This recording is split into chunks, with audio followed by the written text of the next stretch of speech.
अकोला जिल्ह्यातील बाळापूर तालुक्यातील कवठा गाव इथं भीषण पाणी टंचाईमुळे नागरिकांचे हाल होत आहेत। गावाजवळ मन नदी, बॅरेज, आरो प्लांट आणि पाणी पाईपलाईन अशी व्यवस्था असताना सुद्धा ग्रामस्थांना पाण्यासाठी नदीकाठी खड्डे खोदावे लागत आहेत। कवठा गावाजवळून वाहणारी मन नदी सध्या पूर्णपणे कोरडी पडली आहे। गावातील बॅरेजमध्ये पाणी नाही, पाईपलाईनचे पाणी वापरण्यायोग्य नसल्याचा आरोप ग्रामस्थ करत आहेत। तर आरो प्लांटही बंद अवस्थेत असल्यानं केवळ शोभेची वस्तू ठरतायत। वाढत्या उष्णतेमुळे तापमान 45 अंशांपर्यंत पोहोचलं असून नागरिकांना पाण्यासाठी मोठी पायपीट करावी लागतीये। गावकरी नदीकाठी 2 फूट खड्डे खोदून त्यामधून झिरपणारे पाणी काढून तहान भागवत आहेत। पिण्यासाठी पाणी नसल्यानं आम्ही नदीकाठी जाऊन खड्डे खोदावे लागतात अशी व्यथा ग्रामस्थांनी व्यक्त केली आहे।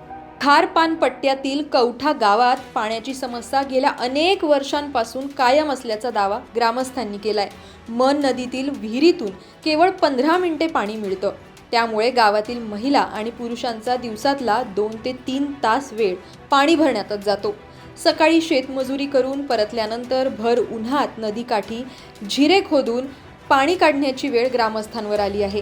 गावकऱ्यांनी शासन आणि प्रशासनाकडे अनेकदा पाठपुरावा करून सुद्धा परिस्थितीमध्ये कोणताही बदल झाला नसल्याचं गावकरी सांगतात। कवठा गावातील पाणी टंचाईची ही गंभीर समस्या आता प्रशासनासाठी मोठे आव्हान बनली आहे। नागरिकांना सुरक्षित, स्वच्छ आणि नियमित पाणी पुरवठा मिळावा यासाठी तातडीनं उपाययोजना करण्याची गरज व्यक्त केली जाते।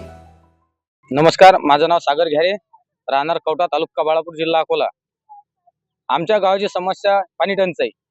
आजपर्यंत आमच्या पिढ्यानपिढ्या गेल्या, पण पाण्याची समस्या आमची काही दूर झाली नाही। गावामध्ये आरो प्लांट झाला, तो फक्त नावापुरता आणि कागदोपत्री पुरता। पाणी कुणं दिलं नाही आजपर्यंत। लहान लहान छोटे छोटे मुलं घेऊन आम्हाला नदीमध्ये यावं लागते पाण्यासाठी।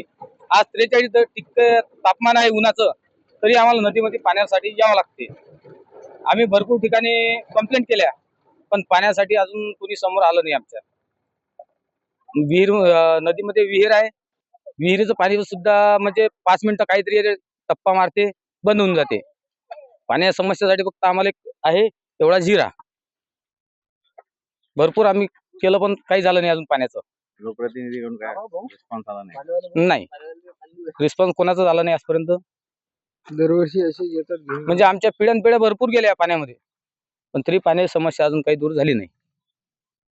हमारे गांव में 25 सालों के पानी नहीं है। हमारे बाल बच्चों की शादी है, पानी नहीं है। हमारे कितने साल से पानी को आना लग रहा है, क्या करना फिर?